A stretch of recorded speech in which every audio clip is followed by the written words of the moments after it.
Hi there, this is Christian Dye from Latitude West Financial, and today we are doing a talk on the best cash flowing real estate in BC.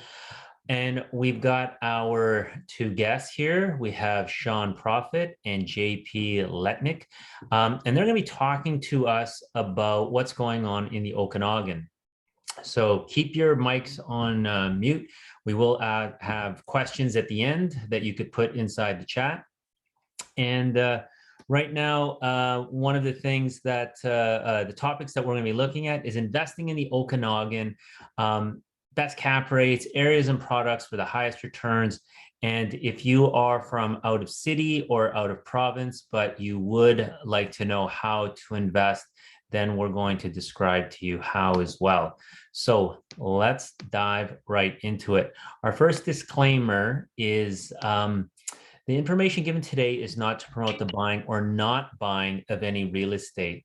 So we do recommend that you do your own research, but this is for educational purposes only. We will share our contact information at the end so that you can connect with us if you do want to continue the conversation.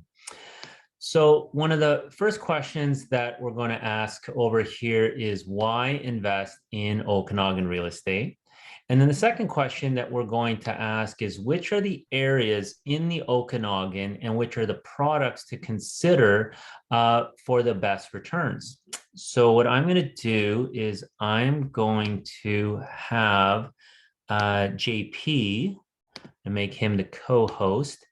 And I'm going to let him answer those two questions. So JP is our realtor expert from the Okanagan.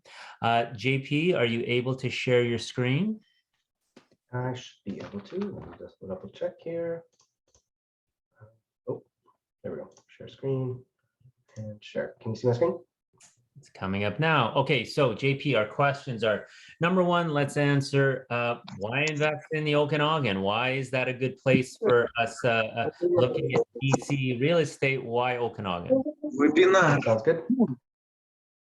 I'm just going to mute up the rest there. There we go.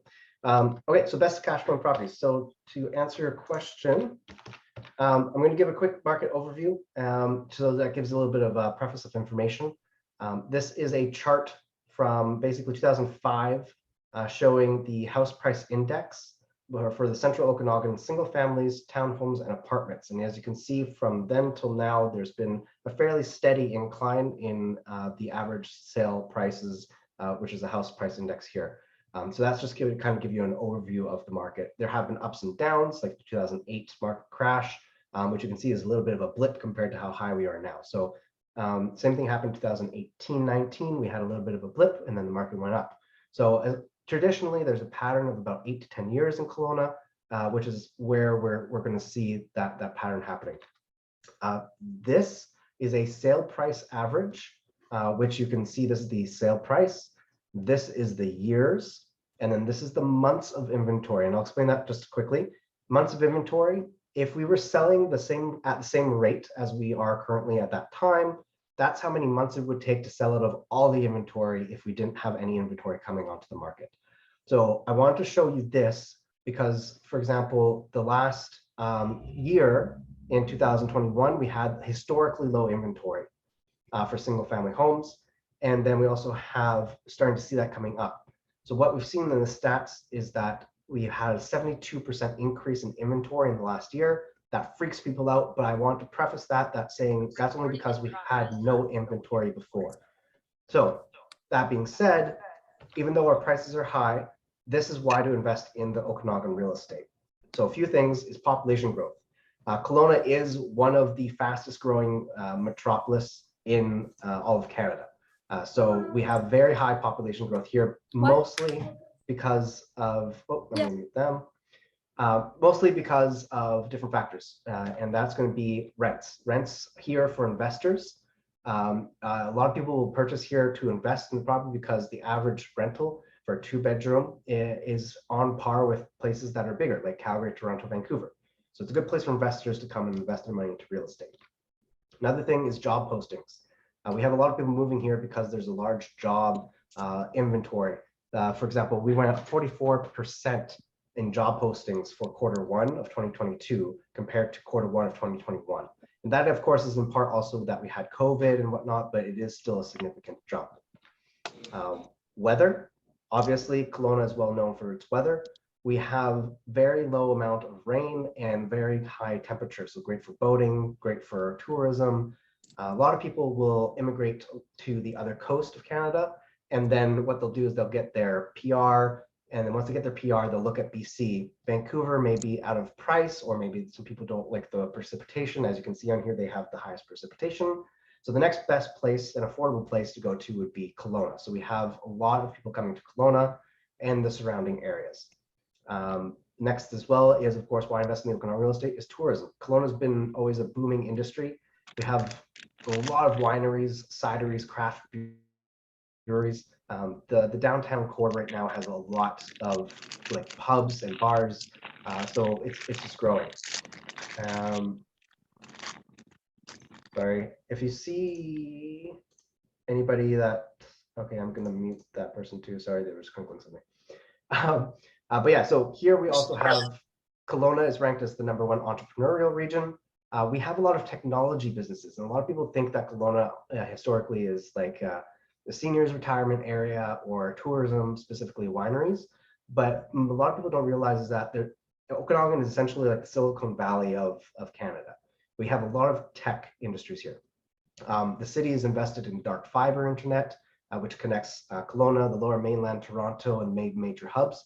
So a lot of large tech companies will actually put satellite offices here in the Okanagan because it's cheaper, and then they can still share large information data packets between their other satellite offices. So we have a lot of young working professionals, a lot of people under 35 years of age coming here. For example, I had a friend that was actually headhunted from a gaming company in Vancouver. He got pulled over to Kelowna because he got paid more here. So just a little bit of a difference in ideas. And so those are the main reasons to come here. So with all of those things combined, best cash flowing properties that you can kind of get into in the Okanagan. And this is kind of my list. It's not a whole solution to everybody's situation. It's going to be different product for different people. But what I like to see for most people is single family with the suite, especially if you have someone who is not going to be living in their home full time. With the speculation tax that we have in Kelowna, if you leave your home empty, if you have a suite and you rent it out, then you can leave the main home empty because it's technically part of the home is being rented out. Of course, talk to your tax accountant about all this stuff, but that's generally what we see. Also, if you have a primary residence in there and you need a mortgage helper, then it's always easier to liquidate the property later for even an investor who may want to have the two income streams coming in. So those are really safe investments. Single families with full home rentals. And of course, real property management, we'll be able to speak to this later as well, but they are able to rent out full single family homes in the Okanagan. We're seeing for like $4,000, $5,000, $6,000, I've seen up to $10,000 a month for some homes with like lake views and pools and all that. So the income that you can get from a full single family home rental is also quite high because again, working professionals are moving here and they may be used to a certain standard of living while they're building a house for a year, for example, and so they're willing to rent out a similar style home for that high of a premium. Short-term rental condos, townhomes, depending if it's zoned properly, then those can be really good cash flowing properties. You can either hire a manager to do it all for you, or you can do it yourself. As long as it's zoned for it properly, then you can do a large volume of rental during especially the hot season in the Okanagan. Short-term rental single family. Now this is especially unique. A lot of people don't actually realize that you can find single family homes in the Kelowna area that are zoned specifically for short-term rental. Majority of the homes in the Okanagan, especially in Kelowna, you have to live in it as a primary residence to be able to apply for a short-term rental or B&B license. There are some properties that are zoned specifically that you can get a short-term rental license without you living there. Those are great because you can do then short-term rental for single family home, and that's huge revenue. So that's something to tap into, and a lot of agents don't even know that this exists in Kelowna. So that's something to speak to your agent if you're talking to them. And then I like commercial rental units as well. These ones are a little bit more difficult to come by with a good cap rate. They come onto the market every once in a while. A lot of them are exclusive, so you want to speak to your agent about those ones. But you can get some good commercial rental units where triple net tenants are then paying basically all of the utilities and the property taxes, and it's kind of a headache-free rental and don't have as much turnover. So those are the types of best cash flow properties that I see happening in the Okanagan, specifically Kelowna. And then here are some areas that I personally recommend and I also personally invest in. And so Kettle Valley, Upper Mission of Kelowna. Now there's different areas in there, but basically with the official community plan for Kelowna, we're seeing that there's no more big rural sprawl. There's going to be higher density development in the core areas. And so single family homes, townhomes in the Kettle Valley, Upper Mission, those are highly desirable locations because of the school catchment. So great for families. But because of that, there's limited inventory as well. So the prices over time are going to most likely maintain and go up. It's just that's supply and demand. So less supply coming in, there's going to be more demand, the prices are going to go up. So that's a safe bet for investment. Always near places of high demand. So near hospitals and schools, colleges, those locations are definitely the best areas to invest in. Trying to stay away from kind of like the outside of the city rural areas, unless that's what you're specifically looking for, but those are harder to liquidate later. City center core areas. The official community plan is available publicly to anybody online. You can see the city core center areas and what the city plans to approve for a density and zonings in the future. And so you can take a look at that. And there's different city core centers in Kelowna, for example. And so for those are great investments if you can find a good deal on a property in those areas, because you can see that in the future, the values will increase depending on the development that happens around it. Could be land assemblies that you could sell at later, or you could even do, like there's some homes, the one property you could buy and you could tear it down and build a fourplex in the city core center. So those types of properties and zonings are very important to look at when you're buying an investment property.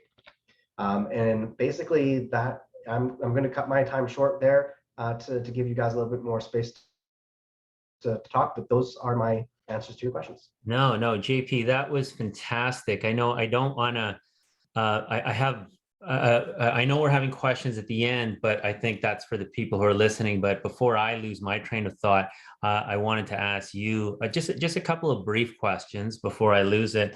One of them is you mentioned the Kettle Valley, which I'm not familiar with, and also Upper Mission.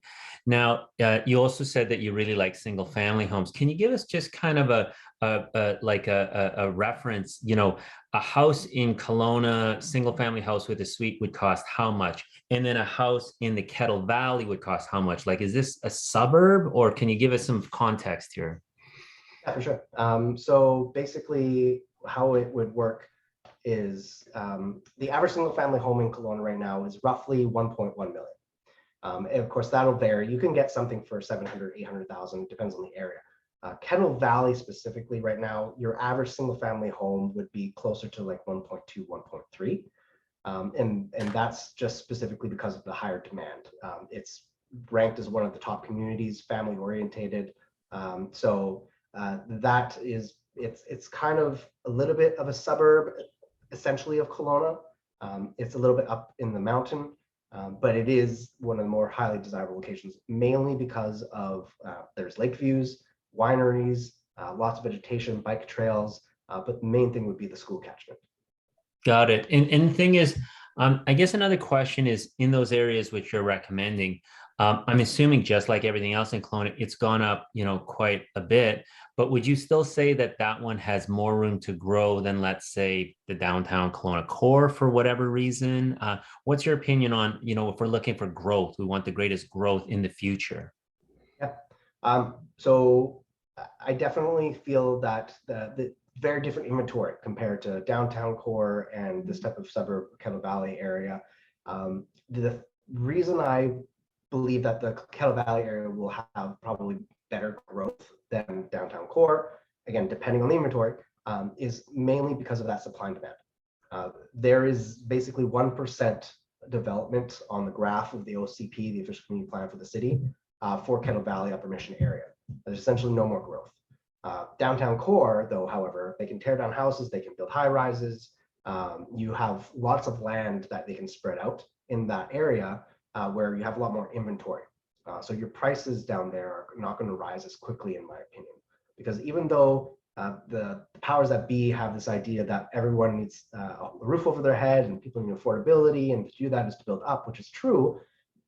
People still like to be in a single family home, especially when they have a family.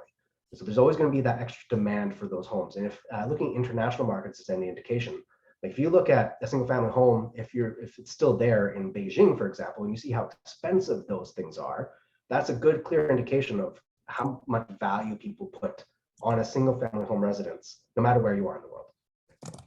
Yeah, and I guess maybe this is a Sean question, but what type of rent could an investor expect from a $1.2 million single family home in this area with, let's say, 3 bedrooms up and a 1 bedroom down? Your standard kind of a house here. Sean, do you have an idea there? Yeah, so I mean, if you time it nicely with summer, you could easily be in the, as JP mentioned, 5,000 to 5,500. We have seen properties go for much more, like JP mentioned. That would be some additional features, whether those are additional bedrooms, 3-car garage, pool, hot tub, lake view, things like that do drastically increase the rental rate we get for that neck of the woods. A good way to describe Kettle Valley and Upper Mission, to be totally honest, if you're from Vancouver, it's like the West Vancouver of Kelowna, is the best way to put it. You have all of these very beautifully large scale built homes on a side of a mountain that essentially give you a 180 degree view of the lake, downtown Kelowna, and depending on where you're kind of put in that neighborhood, you can even probably see down towards Peachland. So it's a very sought after neighborhood. And like JP said, it's definitely viewed as kind of the luxury neighborhood to be a part of if you're coming to Kelowna, and that's what you're looking for. Sean, while we're on the topic here and while you're chiming in, would you say that the play would be long-term rental in a place like this? Get that family in there who wants that nice luxury neighborhood? Or would you say this would be more of a year-round Airbnb or a short-term monthly rental? What's your opinion, Sean, if you wanted to get highest and best usage out of these areas that JP has mentioned? I think for highest and best usage, going with a long-term tenant, specifically a family, these kinds of properties, we typically target executive tenants. So individuals, whether they're being relocated here for work or they're bringing their business here, or as we've seen, post-pandemic, a lot of people now work remotely. So they don't necessarily have to be in the big city like Vancouver, Toronto, Montreal. They can come to the Okanagan and the same amount of money you're going to be spending on maybe a 3-bedroom apartment in Vancouver. You could potentially put yourself in a nice large single family home. In comparing it for short term versus long term, just based off of what we've experienced, typically in that neighborhood, people who are targeting it are going, like JP mentioned, they're looking at the schools, the community itself, and they're looking for usually a long-term tenancy. Is somewhere where families will want to come in, lock down within usually a minimum year lease. We have negotiated leases from 2 to 3 years, depending on the individual. So I think for best use in that part of town, it's definitely going to be more of a long-term tenant because it is also a little bit up there. I'd say it's about maybe a 15-minute drive roughly, getting to the very top. And if you go to the very, very end of the road that takes you up there, it can range, from downtown Kelowna, it could be 25 to 30 minutes sometimes. So it is a little bit outside of the downtown core where the beaches are, which, that is something you want to be a little more closer to with short term. But definitely a great spot if you're looking to have, a single long-term tenant or put some form of a family into it.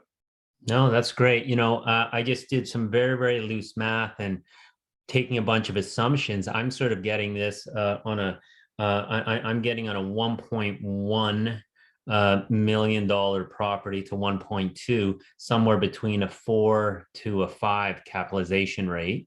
I'm not sure what sort of numbers you guys would sort of run, but that already is starting to meet the criteria of my clients. 20% down payment, cash flow, as well as a cap rate above a 4.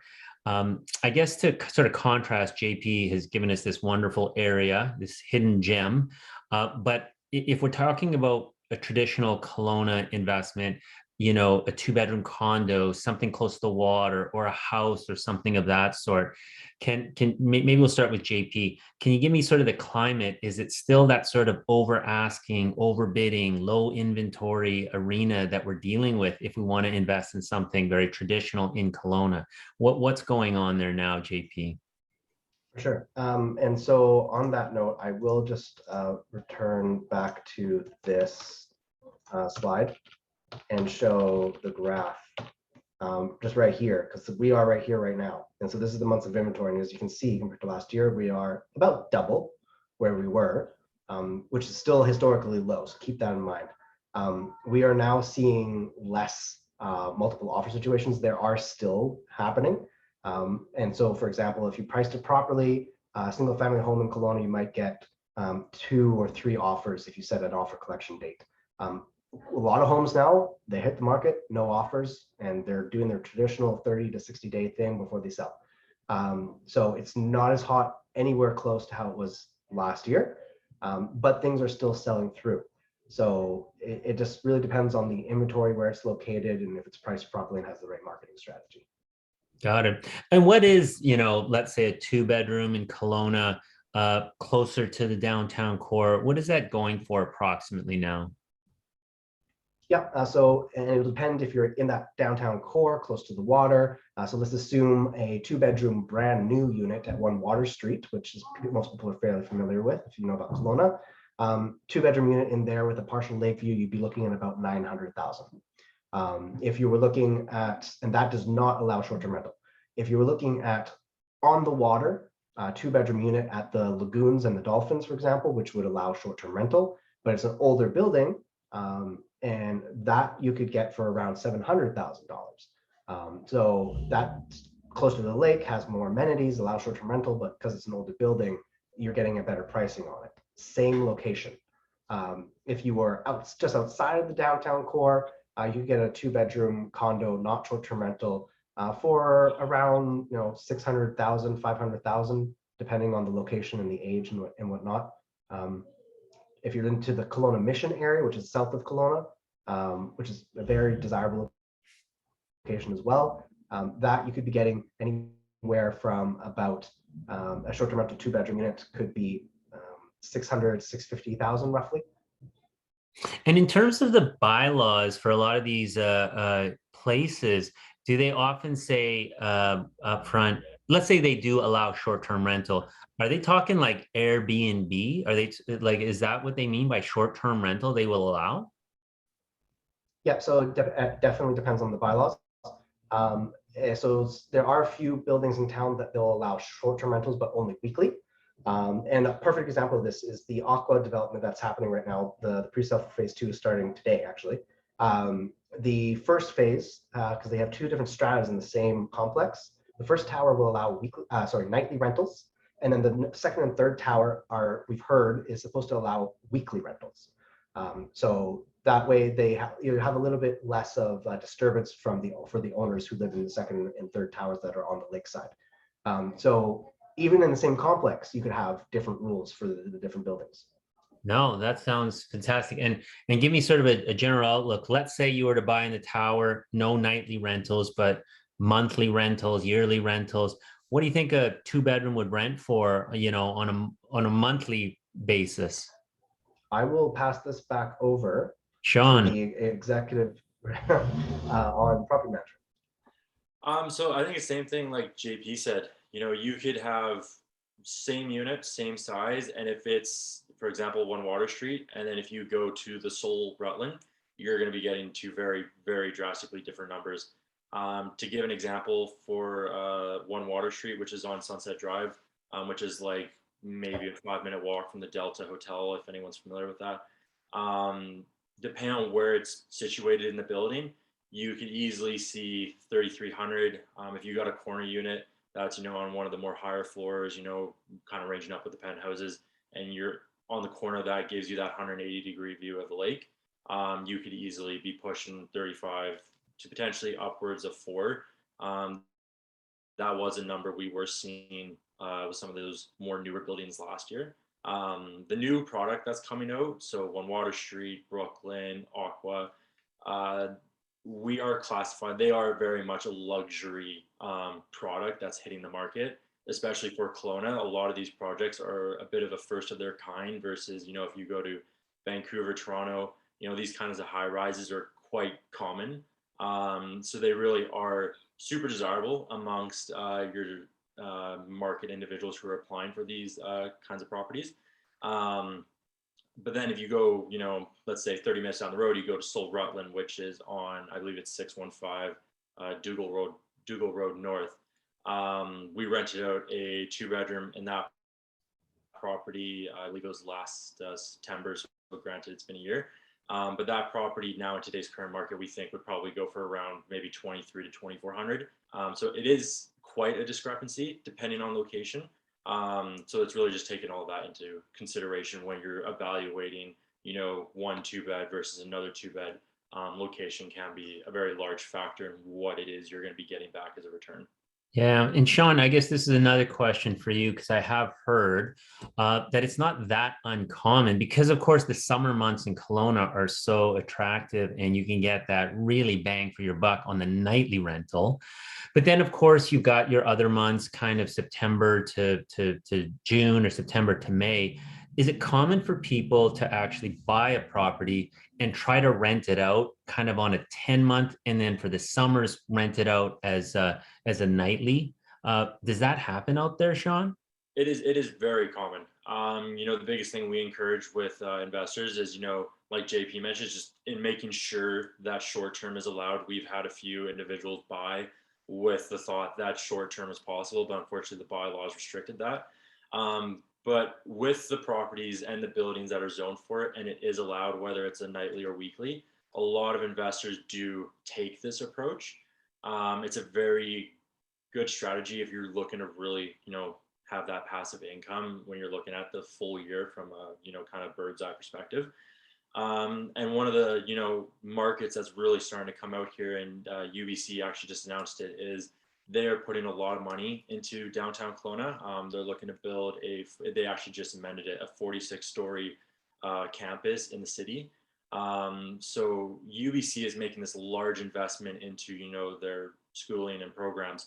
And with that, it's going to generate, a lot of, both local and foreign students coming here that are going to be looking for those accommodations for a school term, which typically will run from September through end of May.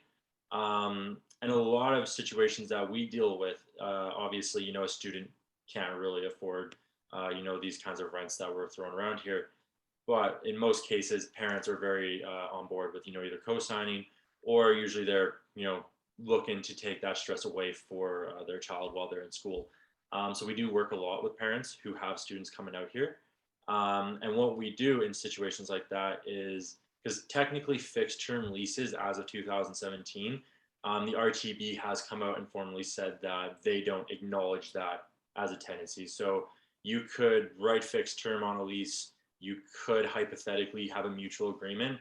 If that tenant decided to push back and stay, the likelihood of an RTB or an arbitrator actually granting an order of possession is very slim these days. However, with that being said, if you're dealing with, these students that are coming in for, like you said, 10 months, they're going to sign for a 10-month lease. They're going to do their school term, and then they go back home for the summer months. And the nice thing that presents to investors is then that gives the investor, a 2, sometimes maybe 2.5, 3-month window over summer where they can then transition to their short-term business and then really capitalize on the tourism season that hits Kelowna. Wonderful. And let's talk about that tourism season. Sean, let's say a 2-bedroom in Kelowna. Give us kind of a range of what type of a nightly rental, an investor can expect over here. Maybe give us one on the water and then one kind of more in the city. Definitely. An example for close to the waters, Playa del Sol, that is a very, almost seems to be a little bit of a creme de la creme for short term. There is a lot of business in that building. We're currently seeing some 2-beds being marketed for $600 per night on a weekday. And then, of course, they're bumping it up usually $100, $150 on the weekends. And from what we're seeing with not only our Playa del Sol units, but also just based off of Airbnb at that specific location, is everyone, as of right now for this summer, is booked into mid-August. So there is a very high demand for it. And then obviously, even just going into economics, with us having a little bit of a slower spring, we're not having these crazy wildfires kick in, which is great for investors in the short-term world because it's not going to, scare the tourism season. So downtown, close to water, you're probably going to be $600 nightly during the weekday, and then probably around $750 on the weekends. If you go in a little bit more in town, depending how far you go, let's say if you were to go to Rutland, which is maybe about 20-minute drive outside the downtown Kelowna area, those rates can come down. You could probably be around the 400 during the weekday, and then be pushing around the 500 depending on the location. If there's any amenities that come with that. One of the big things we encourage is obviously looking at bus stops. Is it easily accessible if you are back a little bit more in country to get to downtown Kelowna, maybe close to the El Dorado area. So those factors kind of play in, but typically we've seen it's been about a 15% discrepancy between being on the water versus going back inland. Excellent. This is such great information. So I know a lot of my clients are on the call right now, and I think a lot of them, of course, are not in Kelowna or in that area, and then they're going to kind of have that question. If I'm not from the city of Kelowna, Vernon, Penticton, or if I'm out of province, maybe I'm in Alberta, maybe I'm in Ontario, but I wanted to invest from out of province and of course kind of get this property management, talk to us a little bit about what that would look like, Sean. Yeah, so I mean, the biggest thing we encourage with out of town investors is really not only taking the data and information we provide you, but also kind of doing your own. Like JP mentioned about last year's market was absolutely crazy, to put it frankly. And I think a lot of people, unfortunately, that we have dealt with and worked with, they'll read that Kelowna is a hot market, and that's as far as the research goes. Ultimately, that's just shooting yourself in the foot. What we recommend is, looking at the data that's in front of you. So looking at locations. So like you have Kettle Valley, you have Black Mountain, you have Rutland, downtown Kelowna, you have McKinley Beach, getting familiar with market trends. So one of the other ones with that is Kelowna is very much a seasonal market, specifically with rentals. The rates you can fetch on whether it's a studio, 1 bed, 2 bed, or a house in summer is going to be much higher versus if you're doing it in the dead of winter. And then, paying attention to rental rates, vacancy percentages, and just ensuring that you have all that information in front of you so that you feel comfortable. Once that conversation's been had, typically what we like to do personally at our brokerage with clients who are looking to buy from out of town, if they haven't set up some form of a professional team, as we call it, when you're ever making, an investment such as this and you're not in that municipality, having, for example, a financial advisor, a realtor, a property manager, it just provides a level of security that things are going to be done properly. And there's nothing more stressful than, investing into a property that's in another province. You don't have someone there on your behalf and things start going south. And that's when, obviously it starts impacting your day-to-day life, which ultimately is something we want to remove that for any individuals. So once that conversation's been had, we do work very closely with a person's realtor. So if they're looking for example, a property that can, do short term, then we're going to work with our realtor. We're going to look at places like Brooklyn, Playa del Sol, like JP mentioned. I know the next few phases of Aqua are only doing weekly. So we'll provide, analytics to essentially give that client what they're going to look at if they decide to move forward with this specific unit in whatever building that might look like. From there, if they want a house or a townhouse. So we'll provide an investment analysis on essentially what that specific unit is, and then we'll pass it on to you. And then from there, we don't get too much involved in the expenses versus revenue. However, we do encourage, to look at that and, appropriately plan for it. So, whether that's with a financial advisor or however you decide you'd like to move forward with that, looking at what we're projecting, we can fetch you for a rental rate, and then looking at the expenses that come with that property. And if it makes sense and, you're coming out green on the other side, great. If it's, something where you're going red, it might not make as much sense. So with that being said, we just very much encourage, the essentially having all your ducks in a row before you make the jump. Unfortunately, we've had a few clients buy some properties, and they bought it on the kind of whim that I saw this duplex, it has a tenant in already, it's generating $1,500 a month. They pick it up, and then that tenant stops not paying rent. There's damages to the property. And obviously, if you're not in Kelowna, and for example, if you're in Alberta and you're having to catch a flight or do a 10-hour drive, each time something goes wrong, that's just going to impact what your day-to-day looks like. And, at the end of the day, that's going to, kind of hinder your ability at doing future investments. And, I think the biggest thing that we want to help assist with is, not let a poor situation with a poor tenant or a property that maybe doesn't fit what you're looking for deter you from investing in real estate, because investing in real estate, as everyone here I'm sure is very aware, does have so many benefits to an individual's life, and we love to encourage that. Yeah, no, that's fantastic. And I guess I really need to echo that as a financial advisor who, of course, practice centers around investors in real estate. And that is, you need a team. You need a team involved. You need people who have the same focus as you. And that not only is your realtor, your property manager, but it's also your accountant. It's also your lawyer. If they're going to discourage you from investing in real estate and you're a real estate investor, you're probably with the wrong team. You're probably with the wrong accounting, right? If you have a financial advisor that you invest stocks with and they're telling you not to invest in real estate, well, guess what? They've missed the boat for the last 15 years, because all of us who have been investing have done very well. And I think if you're in an area that you're not familiar with, such as Okanagan, then you want some trusted partners on that side. Like, one thing that I really like about Sean and his practice is they're property managers that do Airbnb. They're property managers that do long-term and short-term rentals. So in Kelowna, it's got to be one of the hot spots where you kind of need that option to get an Airbnb property manager who knows what they're doing, who can help to guide you towards the right decision of where to invest. And then, of course, with JP and his team, who Sean also worked closely with, they can help to direct you as to where's the best bang for your buck for your investment.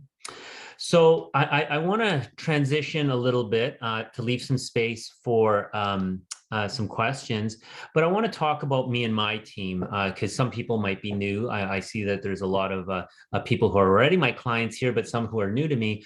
I have a financial practice here in Vancouver. However, I have clients across Canada, in Alberta, Ontario. And one of the unique parts about my team at Latitude West is that we like real estate, and we all invest in real estate ourselves.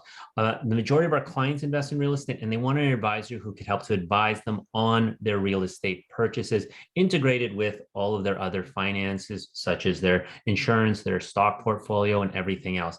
One thing you're not going to get from us is us discouraging you from buying more real estate. As a matter of fact, you'll probably get the opposite, and us encouraging you. So our business model is the traditional financial planning, which is, of course, as I mentioned, insurance, investment, and financial planning. A lot of our clients are incorporated. They have holding companies or operating companies. A lot of our physician and dental clients have operating companies as well. But what makes us most unique is actually the lower right part of our quadrant, and that is the real estate. So we're able to not only analyze the real estate you currently have, but help you make a decision on the next one.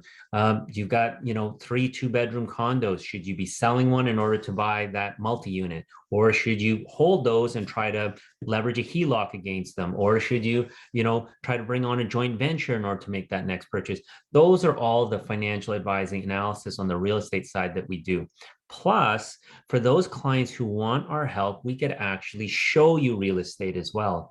If you're saying, well, help me to analyze and help me to look at other deals, because you might be sticking to your own backyard, let's say here in Vancouver, but you have no idea what good deals are in the Okanagan, or you have no idea that there are good deals out in Ontario or in Alberta, then really you need a financial advisor with a real estate focused, which is exactly what me and my team are able to do.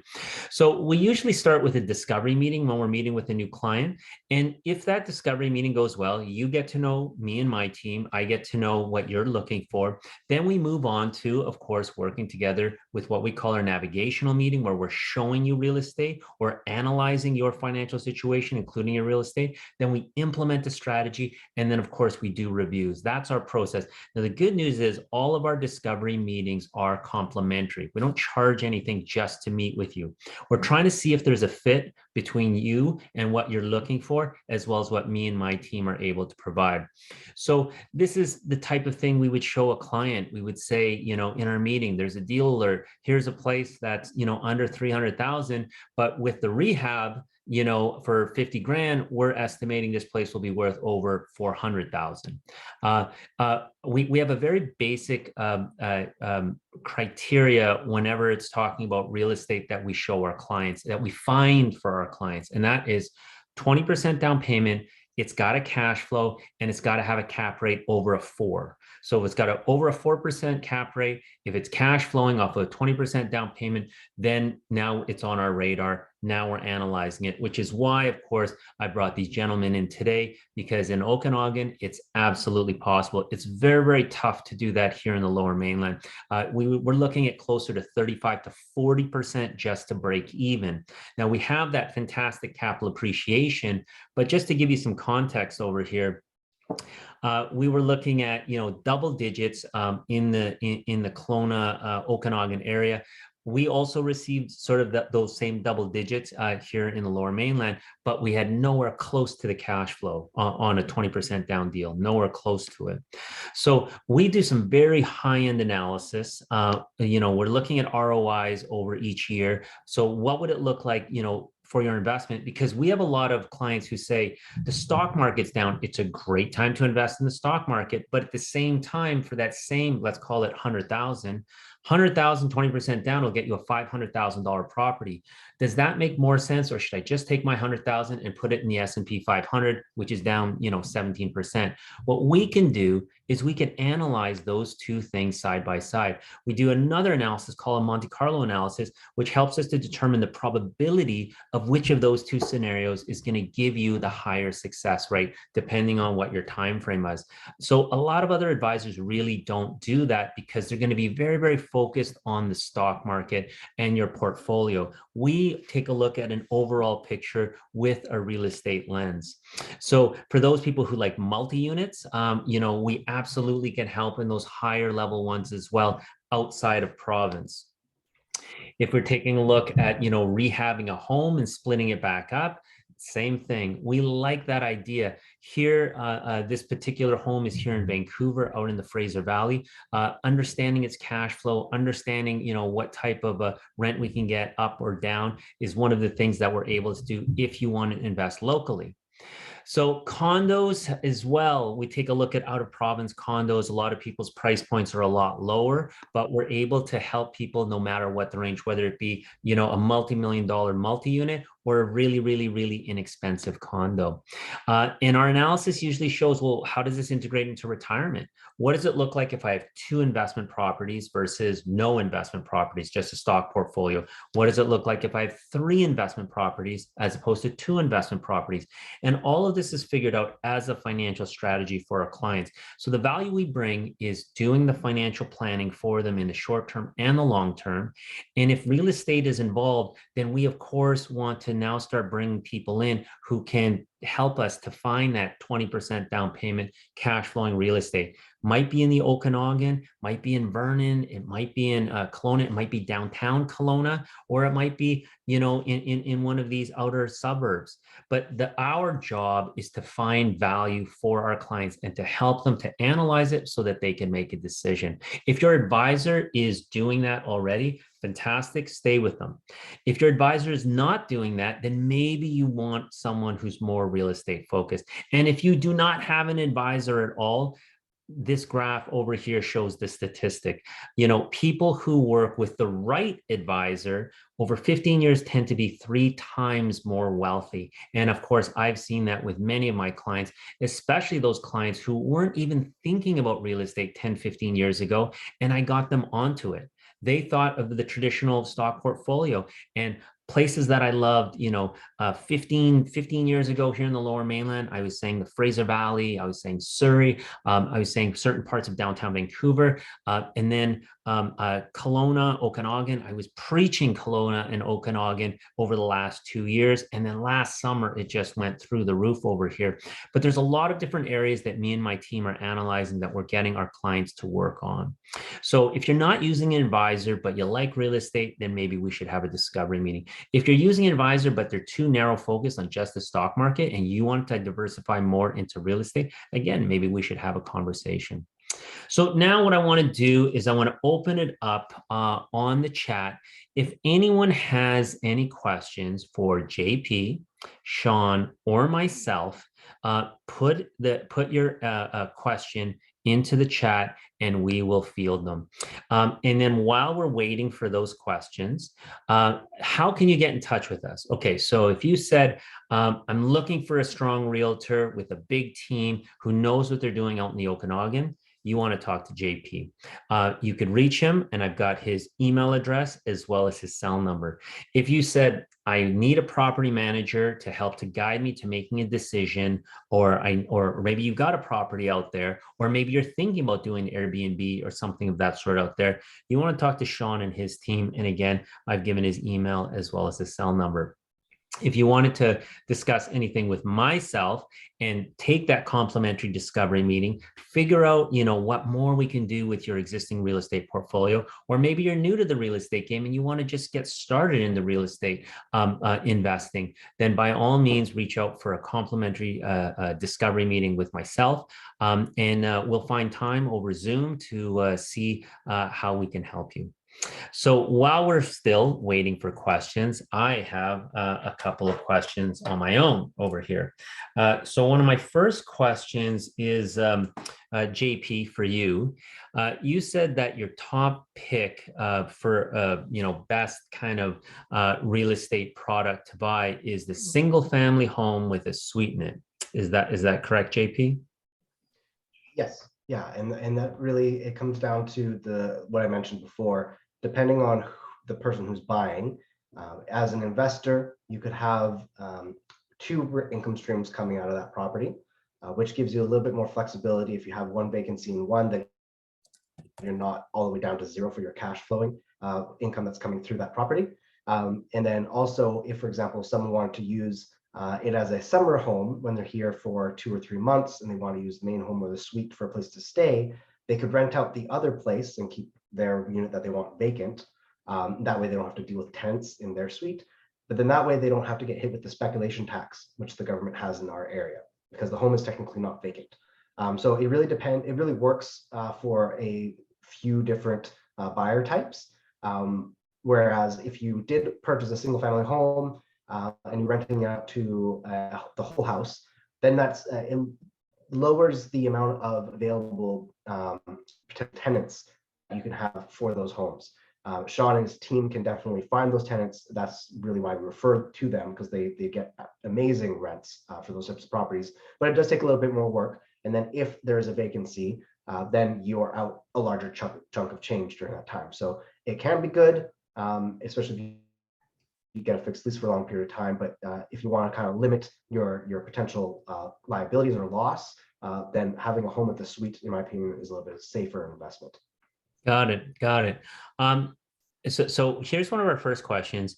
Where are the single family homes that you can Airbnb without living in it yourself, as per the Kelowna rules? And I'm assuming this person is asking for kind of zoning in on neighborhoods.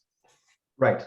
So if this is Ann Wolf, who I think I know, feel free to talk to me after the meeting. But for anybody who is interested in looking at that, there are specific areas. If you look at like McKinley Beach, which Sean was talking about before, There are some specific areas in there where single family, yes, I know you, Anne, that's right. So yeah, McKinley Beach is basically, if you looked at that area, there are specific zonings in there. You have to dig into it a little bit, but yeah, there are some spots that you can do single family home short-term rentals. Tell me this, what if you said, because I'm assuming that a bunch of these places would have to be furnished, especially, of course, if you're going to Airbnb it. But do you sort of find maybe a sweet spot for generating the greatest amount of rent might be something like renting out the top half to a family year long, and the bottom half to a student for that 10 months, and then that bottom half, let's say, is a 1 bed or a 2 bed, then generating that sort of summer rental out of that.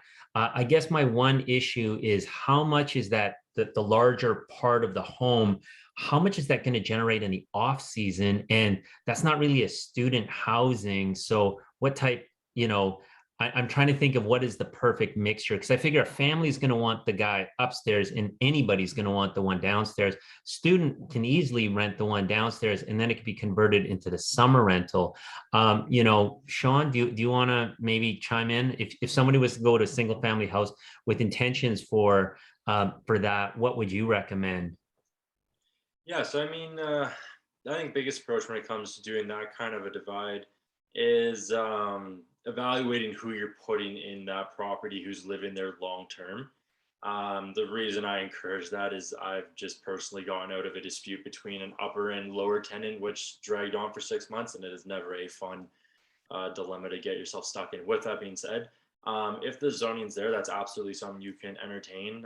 I know the typical 1 bedroom basement suite in Kelowna right now is going for around $1,500, give or take, which is, not too far off of what some of the 1 bedrooms close to the university district are going for. So that is something that is, obviously desirable from a financial perspective pertaining to a student, a little bit cheaper. Typically with basement suites, you get a larger space. The approach I think that would work best is establishing that the upper portion is, going to be strictly for that upper tenant. With that, also establishing that, typically in situations like that, we'll inform the lower tenant that the driveway, for example, is strictly the upper tenants to use, and they got to use the street parking. So I think the biggest thing, whenever you have,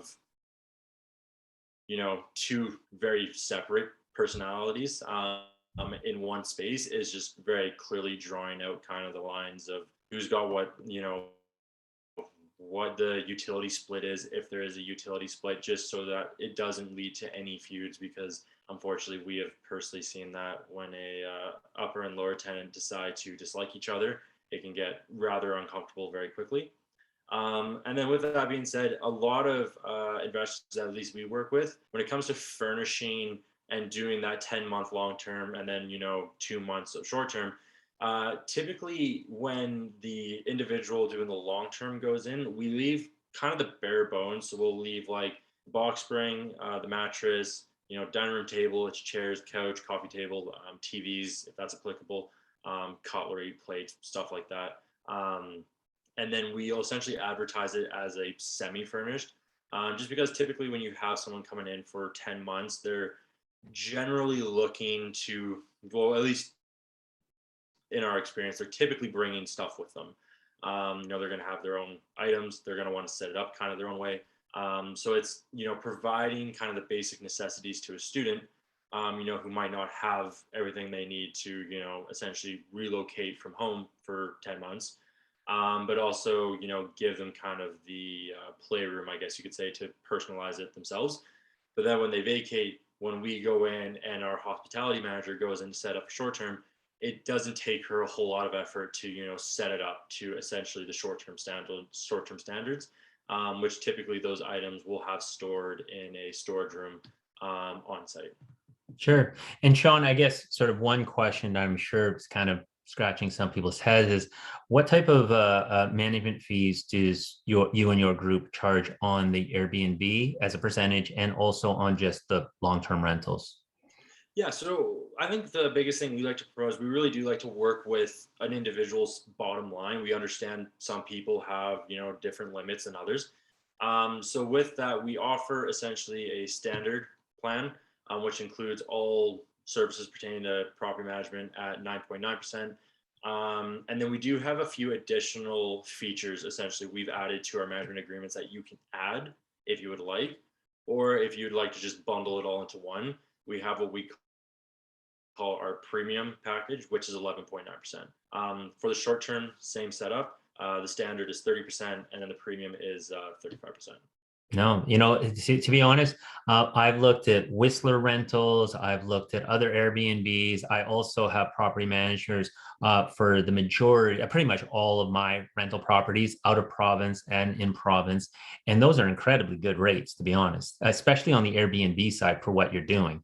We have a shout out to you, Sean, and your team from a Kelly from Langley saying that that you guys manage a one-bedroom condo in Vernon, and you guys are a fantastic management company, and she highly recommends you. So there's a quick shout out for you. Speaking of which, Sean, how far out is your reach in terms of not just Kelowna, but how far out do you guys go? So right now, hard set, I guess you can say, Z to A is Vernon to Peachland. That is where we're active in at the current moment. With that being said, we are starting to evaluate Penticton, and we are starting to evaluate what it would look like to get into Kamloops. So we're not officially in those areas yet. However, that is something that's on the radar for us, and that's coming in the pipeline. But if you have anything essentially between Peachland and Vernon that is you're looking to get or essentially pawn off and not worry about, that's something we can get involved with tomorrow and assist in any way. Fantastic. All right. So I think our time is pretty much up. I don't like to ever go over. You guys now know how to get in touch with myself if you wanted to do some financial planning with some real estate planning and looking at things either in province, in Okanagan, or out of province. If you need a strong real estate team who knows the different areas and knows the different products, you want to reach out to JP and his group. And if you're looking for a property manager to manage these places in the Okanagan, you want to reach out to Sean. So this is Christian Dye, Latitude West Financial. Once again, JP and Sean, thank you so much for everything that you guys have contributed. Let's see, JP, you had one last thing. Yes, just running back to your question regarding the short-term rental in the suites and renting upstairs as a long-term rental. One thing to note is make sure that you know what the rules are when you're dealing with properties like that, because the city of Kelowna does not allow short-term rental in suites or carriage houses. Even more reasons why you want the right realtor. Yeah. Because he will know the districts and the different zoning of what is allowed and what isn't allowed. All right. Thank you very much for that last one. Thank you, gentlemen. I'd love to do this again in a couple of months, especially to see how everything especially how everything turns out with the summer. Stay safe, have a good time, and happy Canada Day to everyone. Take care.